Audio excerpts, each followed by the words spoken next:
So welcome everyone. Thanks for being here for our bi-weekly Eastside Wrap meeting, where we discuss issues related to homelessness in the east side of Santa Barbara.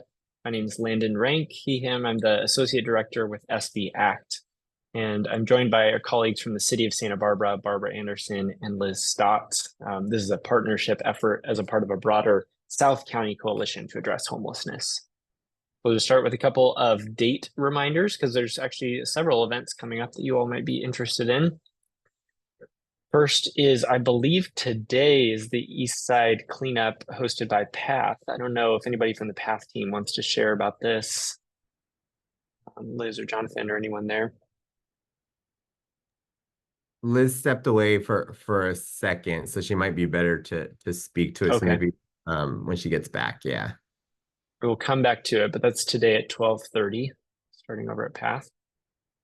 We'll have our next neighborhood walk. We do these once a month in different neighborhoods throughout the city of Santa Barbara, but the next one will be at the waterfront. We'll be meeting at the dolphin statue. So this is a chance to walk around, engage people experiencing homelessness in that area, but also talk to business owners and learn about the impacts that they're facing, and let them know about these wrap meetings as well as other resources.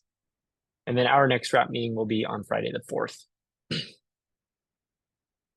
I wanted to note too, for those who missed it, about a week and a half ago, we had our South County meeting for the whole community, just to talk about what's going on throughout the entire region related to homelessness. You can view the recording from that meeting at our YouTube channel, and I'll put the link for the YouTube channel in the chat briefly here. I also wanted to just note this last week, I don't have a slide for it, but just on, I believe it was Tuesday night of this week or Monday night, we had a meeting with Eastside residents related to vehicular homelessness issues over near Santa Barbara High, Santa Barbara Junior High. So I don't know, I think I might pass it over to Liz Stott just to share a little bit about that meeting and what was discussed. Yeah, thank you. So I think those of you that come to the Eastside Wraps regularly know that we've been trying to enroll people on the East Side in that region of where we have a number of vehicular homeless through the SURF program. So we wanted to have a community update to just let people know that we are aware of the issues surrounding the vehicles that are on East De La Guerra, Quarantina, and the efforts we've been doing to try to address those impacts while they're getting enrolled in services. It was well attended, and they had some really good questions aimed mostly at the police chief about enforcement and what options we have. And that is something that we are looking at, things that we can implement quickly and long-term to try to alleviate the number of vehicles parking in that area. And, you know, I noticed that the parking issues, I drove by there at night and there was a game, I believe, and that street was really narrow, even when it was just regular cars parked on both sides. So I think there are some impacts that need to be addressed. So we are having team conversations on how to best address those within what we're able to do legally and what procedures we have to follow. So overall, it went well. The updates from New Beginnings, and I don't believe anybody is here. They've already enrolled 32 individuals into the program, and 53% of those were from the East De La Guerra region, and they've already put a family with children that were from that site into a hotel. So they're making good progress in enrolling those folks and working with them to make their vehicles ready to be able to be moved to a safe parking location so that they're not parking on that part of town. So overall, they're making good efforts. Thank you, Liz. And we'll have some time in just a minute for community members to continue talking about that as well. With that, I wanted to note, we've also discussed having a general East Side Wrap meeting later in the day, like an evening meeting. And so we are going to plan one for later next month. One of the goals of that is so that we can engage more people who maybe aren't able to attend these meetings on Friday at 10 a.m. We really want to make sure we're hearing from the people who can't be here as well. So stay tuned. We don't have the date set for that yet, but I will have it by our next meeting. All right. And so the usual format of these meetings is that we go to community members first to hear questions and concerns from the community. And then we will turn it back to the service providers to share updates from what they've been doing the last couple of weeks. So why don't we go ahead and start, and I'll open it up for community members to share questions and concerns. Feel free to raise your hands.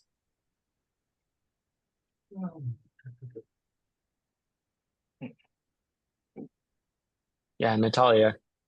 Hi, good morning, everybody. Happy Friday. My first question is to you, Landon. So thank you very much, and to the others on the call for considering to have these meetings in the evening.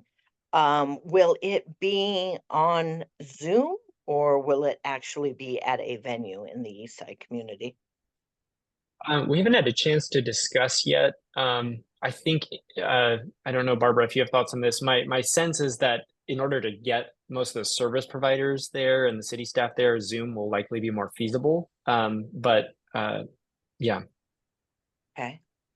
Thank you for that. My next question is to you, Liz Stotts, regarding the update on the vehicle homelessness. Are there going to be subsequent meetings regarding this issue? Yeah, we agreed to regroup in 6 months with the community to follow up on actions that have been implemented since. I think personally 6 months is a little too long. How about having these meetings done quarterly? Or is that even a viable option? It's it was quite an endeavor to put that one together, to invite all those people, and it was in conjunction with the Boys and Girls Club. I think we can provide updates regularly here. We did invite people that attended to the meeting to those Eastside wraps, and I don't know if anybody that went to that meeting on Monday is here. I know Jesse was at the meeting, so we could always discuss it here. And I just want to clarify that actions are being taken and additional actions will be taken during that time. So we'll have the general homelessness related meeting in October, and then we're looking to have this meeting in 6 months. So essentially we'll be meeting with the Eastside community quarterly in general. Okay, thank you both. I appreciate it. Thanks, Natalia. Jose. Yes, just one quick question to Miss Culture, Susie Culture. Is that how you pronounce your name? Sure, but Okay, I take it that's French. it's just a fashion, but no royalties, but a great husband. The time that I was homeless, I used to sleep there at the Margaret facilities on Quarantina Street, and I'm just wondering if there's still homeless individuals sleeping there, because I used to do it at one time, and a couple of other people did as well. Yeah, there's quite a few individuals that park on the underpass that right by our C&D yard. I know our supervisor does have to call in at times because some of the personal belongings start to bleed into the street, which creates hazards for the public and our trucks coming into the C&D yard. But that's all I'm aware of. Okay. And one quick question to you, Landon. Yeah. Is it possible, if not today, but maybe sometime next week, if you give me a call, or maybe we could meet somewhere and speak in person? Yes, I'm happy to. Okay, one way or the other, that'd be fun. Just let me know. Okay, sounds good. Thanks, Jose. Okay, thank you. Other questions or concerns from the community? Yes, I'm Sebastian Aldana. Sebastian. Yeah, quick question. I believe it was Monday evening. There was an article that came out that Santa Barbara Eastside sees uptick in homeless related calls for service. And just curious to know what's the master plan for that. That increase, Sebastian, is because we've been more proactive. So The article attempted to refer to it, but probably not as comprehensively as we would have liked. But a lot of those calls are on view, which means because the CAT team has been prioritizing that region, our on view calls for service, which in general are calls for service that we're dealing with, have increased. So the query from the independent was because there was more activity from our code enforcement team and the police department. So we did share our total calls for service, which includes, you know, any call that we receive from a resident through non-emergency dispatch, as well as 911, as well as those on view. So the plan is continuing to prioritize that region and having a heavy presence with enforcement in that area. Okay, and so you'll continue for another month or? No, I mean, we've been focused on this region now for 2 years straight. So the patrols from code enforcement have increased to twice a day. And the patrols from the CAT team have been sustained. And then there's, you know, concerted efforts on days when there is some overlap of police department staffing, that we've been able to facilitate more arrests due to illegal activity in that region. So we will not let up. Okay, thank you very much. Anything to add there, Sergeant Beltran? No, I just wanted to, I mean, I'm not familiar with the article itself, but just seconding everything you just said, we've been prioritizing that area for quite some time now, and I guess with anything that comes forward or new information that we receive, we end up actually putting a little bit more effort into that area. So it's slowly increasing, but that actually does it a disservice to say slowly increasing, because we've actually been increasing our presence there significantly over the last couple 2 years or so. And I don't know how the article made it sound, but like Barbara said, the more calls for service that are related to that, it's actually a good thing, because a lot of those are proactive. It means that we're actually addressing these issues head on versus waiting for the call for service. So I don't know how if they made it sound bad or negative or in any way. It's actually a good thing. And I also want to clarify, there is a place for people to go during the day now. So Monday through Friday from 9 a.m. to 3 p.m., the Faro Center is open for public drop-ins. So we really want to encourage people to share that information, so folks aren't loitering and feeling like there's no place for them to go.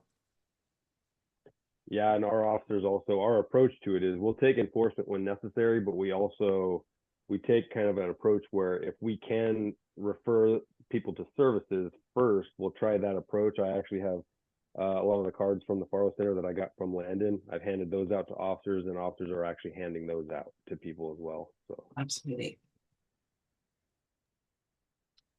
There was a request in the chat window to share your contact info, Sergeant Beltran. I'll put that in there. Thank you. Yeah, thank you. Thank you, Sebastian.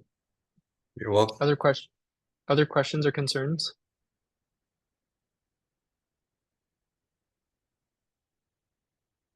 Susie, Okay. I just want to Oh, go ahead. reiterate that the last couple weeks have looked really good, and I know, you know, I say it all the time that it takes a lot of coordinated efforts, and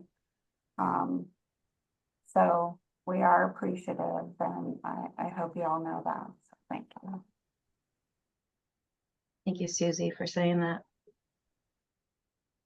Yeah, thank you. Good news is helpful to report out too. I appreciate that. All right. So Chris reminded me in the chat window, there is actually a city cleanup tomorrow over at Cacique and Alisos. So I just put the link for that in the chat window through City of Santa Barbara. But then today is the community cleanup hosted by PATH. And so Liz Adams, I don't know if you're back on, if you're able to share about that.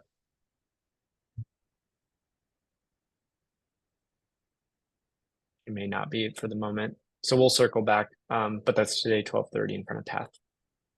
All right, so we'll go to our outreach teams to check in. Why don't we start with the CityNet team?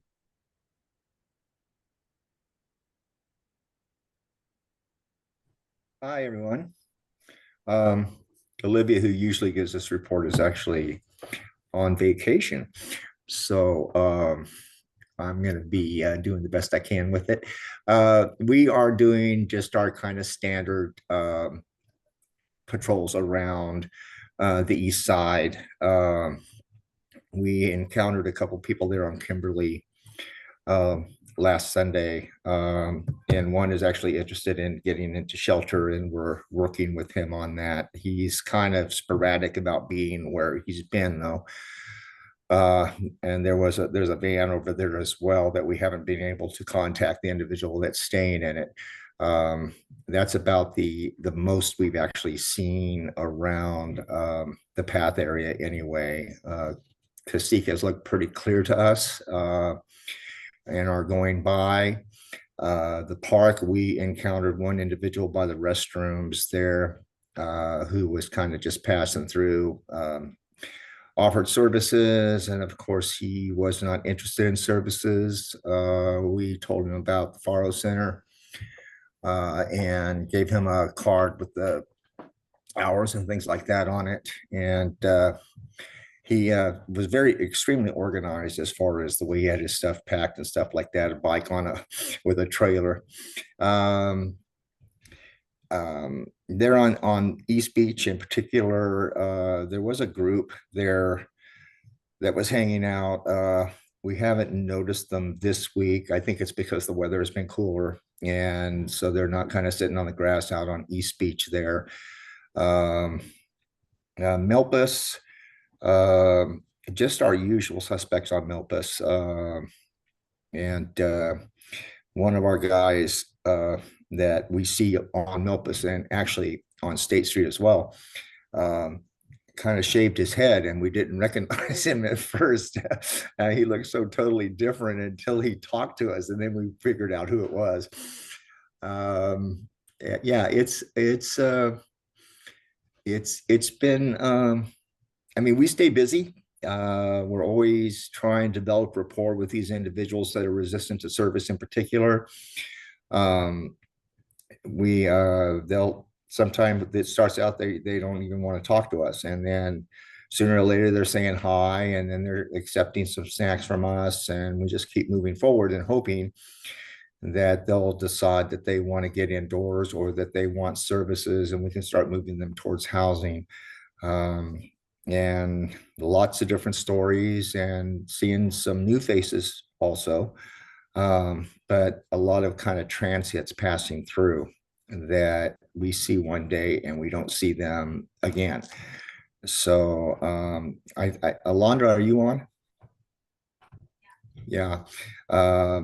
Alondra, who has been partnering with me on certain days since Olivia's left. I don't know, do you have anything to add? Not really. I work usually in the day. Sorry, can you? Okay. John, can you?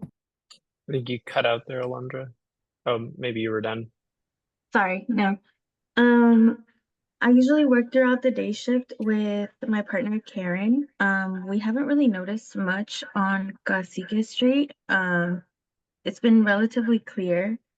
We've also do outreach in like the bird refuge area, which doesn't really have a lot of activity. There are encampments, but usually like one or two, and the people usually aren't present in the area. We have been pretty regularly connecting with one specific individual, and we're trying to connect her to the MDT team. But the people that are usually on the east side, like beach area, aren't really interested in services. So we are, like John said, still just trying to build like a good relationship with them, trying to get them to engage in services.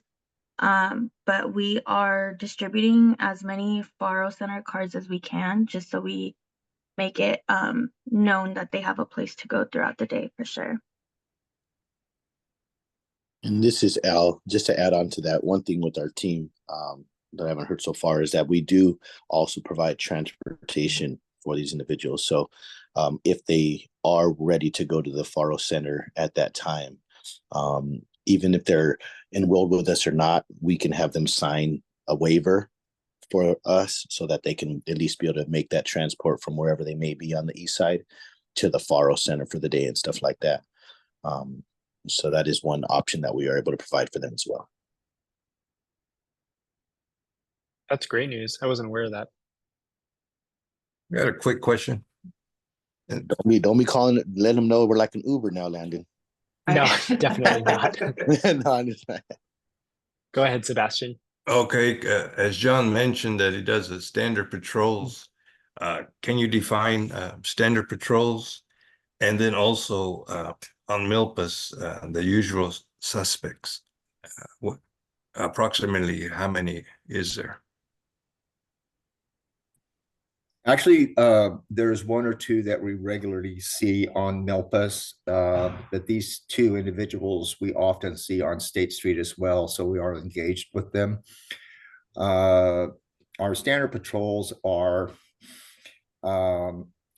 we are around the Cacique Path area, Milpas Street. We go by the zoo, East Beach. And then it kind of steps out of the east side. We go into West Beach, Pershing Park, Montecito Street, the train station, things like that.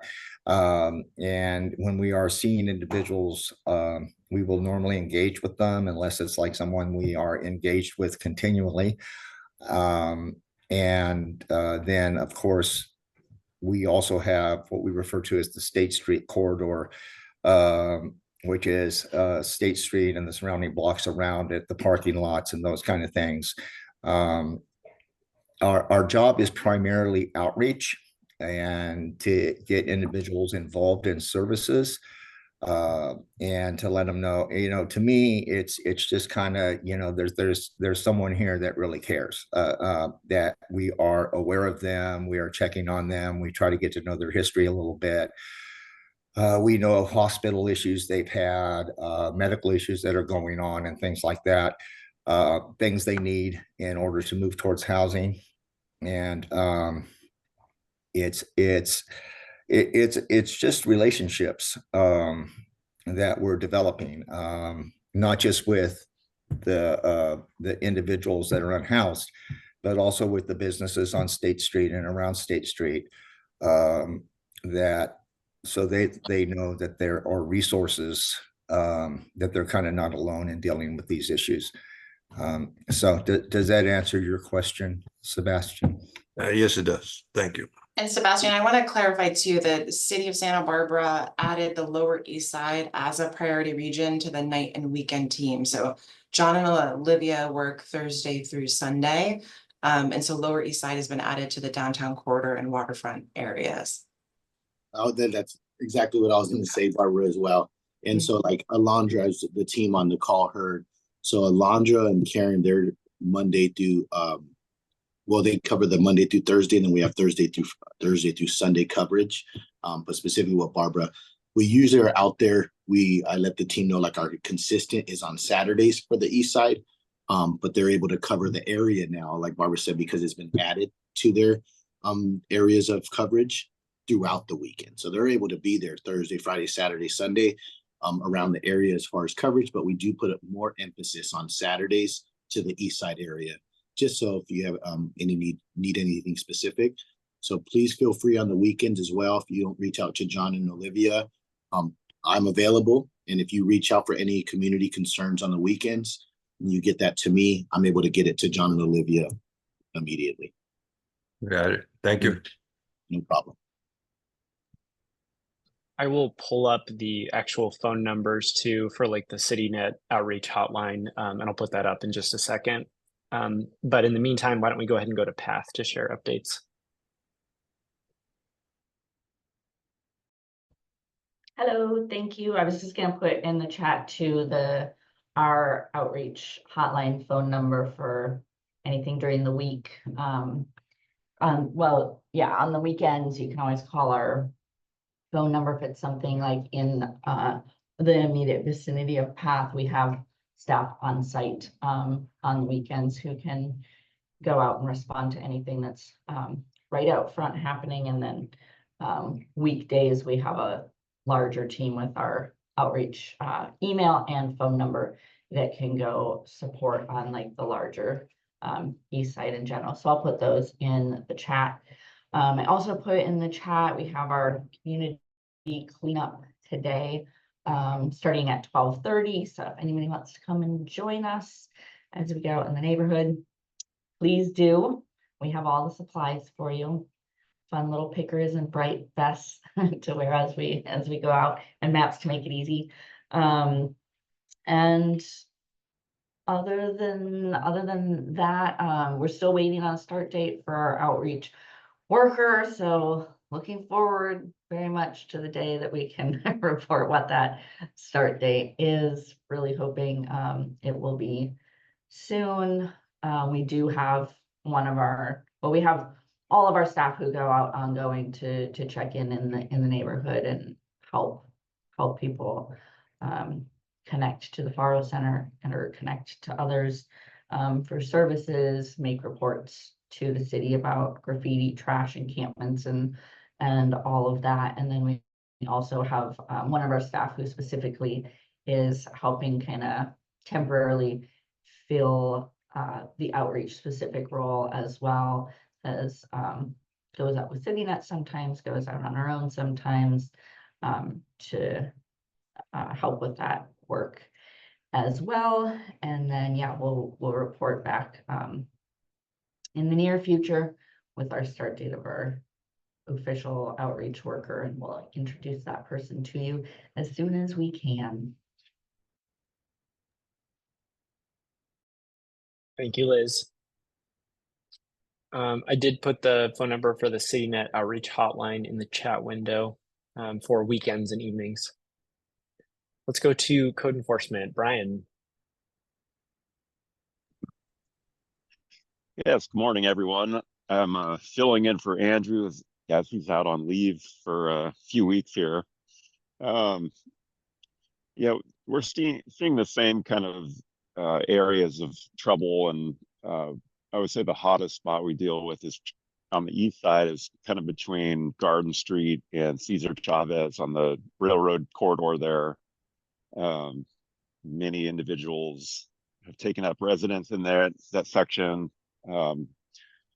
We have scheduled cleanups constantly there, and waterfront.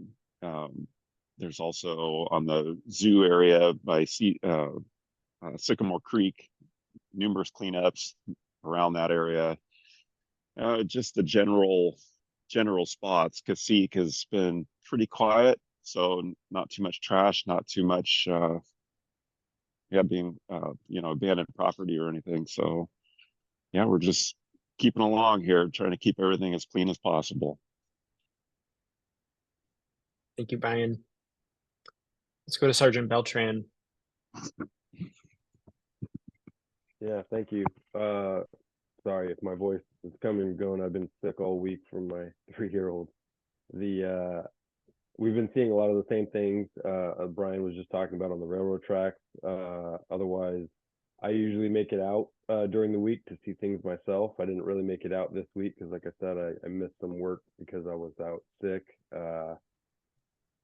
But I kind of based it off of what was reported to me by my team.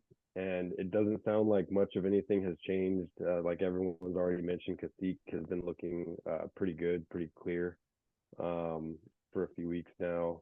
It doesn't sound like much has changed there. And otherwise, they just kind of make their normal rounds, and nothing out of the ordinary for us to really report. Thank you, appreciate it. And then I see Liz put the outreach number for PATH during weekdays, as well as an after hours and weekend support number, both in the chat window. I encourage you to save that. Any other community questions, concerns while we're all together? Landon, I just want to share a quick update. I think I mentioned during our last call, but we're going to be presenting an update on all city strategies and initiatives to address homelessness on Tuesday, the 24th. We're the only agenda item on the administrative report So it's a comprehensive update, and I'm sure there will be, a number of questions from council. But we're updating on the work of all of our partners across the region. We're also touching on vehicular homelessness. And so I wanted to share, we have a very significant number of oversized vehicles that have migrated down to South Quarantina. Honestly, it took my breath away. And I think it was the time of day, especially, and then the enforcement that we're doing around Santa Barbara Junior High has pushed a lot of folks down into that region. And so, as Liz mentioned, we have more resources than ever to support people that are living in their vehicles. But we are coordinating with our city attorney's office and the police department on enforcement mechanisms and parking regulations that we can introduce to help really address some of the issues that we're seeing and the impacts of these vehicles in the neighborhoods. So we'll keep people updated as those are headed to council for consideration as well. Thank you, Barbara. So you can join those via Zoom or in person. A couple of us will be there in person for sure. All right, if there's nothing else, we'll say thank you to all of our community members, and we'll ask the outreach providers to stick around so we can talk about individuals by name. But thank you all for being here. Thank you for your input. It really helps us to know what's going on in the community. Thank you. Have a good weekend, everyone. Have a good weekend.